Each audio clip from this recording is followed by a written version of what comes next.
વિહાર કરતા જૈન સમાજના શ્રીજી થાના 4ના શિષ્ય સાધ્વી પંકજ પોતાના શિષ્યો સાથે અંકલેશ્વરમાં આગમન થયું હતું. લાંબા અંતરાલ બાદ તેરાપંથ ધર્મ સંઘના સાધ્વીઓનું આગમન થયું હતું. આ પ્રસંગે શ્રાવકોને ધર્મ પ્રત્યે વિશેષ સંવાદ સાધી કથારસનું રસપાન પણ કરાવ્યું હતું. આચાર્ય શ્રી મહાતપસ્વી મહાશ્રમણજી શ્રીજી થાના 4ના શિષ્ય સાધ્વી પંકજ આજે મુંબઈ મહાનગર નંદવંદન વિહાર અને ગામડે ગામડે ભટક્યા બાદ અંકલેશ્વરમાં પ્રવેશ્યા હતા. લાંબા અંતરાલ બાદ તેરાપંથ ધર્મ સંઘના સાધ્વીઓનું આગમન થયું હતું. સ્થાનિક લોકોમાં ઉત્સાહ જોઈને આસપાસના વિસ્તારના લોકો પણ મંગલ અભિનંદનમાં પોતાની લાગણી રજૂ કરી રહ્યા હતા.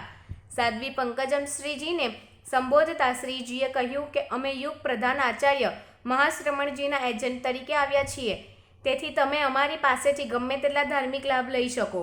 સાધ્વી શારદા પ્રભાજીએ કહ્યું કે ધર્મ આ જન્મથી બીજા જન્મ સુધી આપણી સાથે રહે છે. કાર્યક્રમની શરૂઆત નમસ્કાર મહામંત્ર અને મંગળાચરણથી કરવામાં આવી હતી.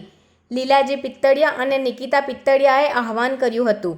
તેરાપંથ મહિલા અંકલેશ્વર ભરૂચના પ્રમુખ મીના બનાકિયાએ ઉપસ્થિત તમામ શ્રાવક શ્રાવિકાઓનું સ્વાગત કર્યું હતું. થન માલજી માલુ, જીતેન્દ્રજી કોઠારી અને પ્રેમલતાજી નાહરે મહારાજનું સ્વાગત કરવા માટે પોતાના વિચારો વ્યક્ત કર્યા હતા. સુશીલજી ડુગદે ગીત દ્વારા પોતાના વિચારો વ્યક્ત કર્યા હતા.